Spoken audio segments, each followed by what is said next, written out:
के अंदर नामी विराजमान है। नाम और नामी ये दो नहीं है, एक है।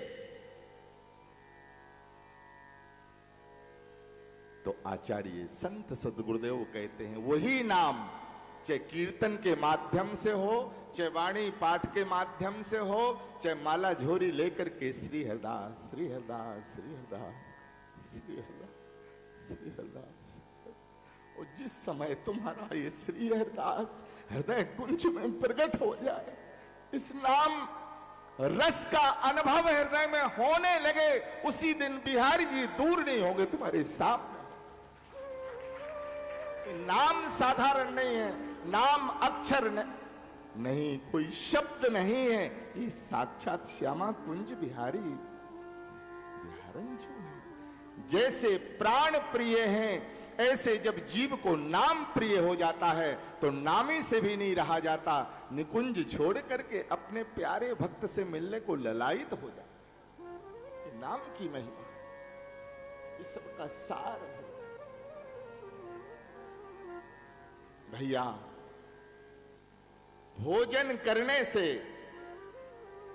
प्रसाद पाने से शरीर का पोषण हो सकता है, शरीर पुष्ट हो सकता है, बलवान हो सकता है, लेकिन भोजन से प्राणों का कोई संबंध नहीं है। ध्यान दें, भोजन करने से शरीर पुष्ट हो सकता है, इसका पोषण हो सकता है, बलवान हो सकता है, लेकिन यदि हमें प्राणों का पोषण करना है तो हमें प्राणेश का स्मरण करना पड़ेगा। मेरे प्राणेश, मेरे प्राण धन तो हमारे युगल हैं, ये रसिक संत जन हैं, ये गुरु जन हैं। जब ये प्राण प्यारे लगेंगे, जब गुरुदेव प्राण प्यारे लगेंगे, तो भैया ठाकुर सहज में प्राण प्यारे हो जाएंगे। जब तक हम सतगुरुदेव भगवान में मानवी बुद्धि रख करके इनका अर्चन करते हैं, इनका वंदन करते हैं, तब तक मेरे ठाकुर दूर रहते हैं।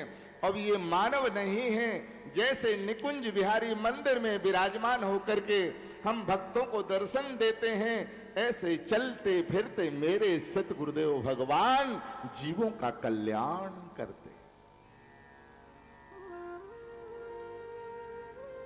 इस भावना में डूब करके जब सेवन किया जाता है तो वहां गुरु, गुरुदेव और श्री बिहारी जी ये दो नहीं दिखते हैं, एक ही दिखता है। एक तो निकुंज मंदिर में जैसे श्री ललिता जी स्वामी जी महाराज का हमें दर्शन होता है, और हमारे जैसे जीवों का कल्याण करने के लिए साक्षात निकुंजेश्वरी की प्राण स्वरूपा श्री ललिता जी इस धराधाम के ऊपर आचार्य रूप धारण करके स्वामी हरदास जी के रूप में प्रकट होकर के हम जीवों को गले लगाया है, अपनी चरण की शरण दी है। यदि आचार्य प्रकट ना होंगे तो हमें श्री बिहारी जी के स्वरूप को, उनकी महिमा को, उनकी गरिमा को, उनकी लीला को कौन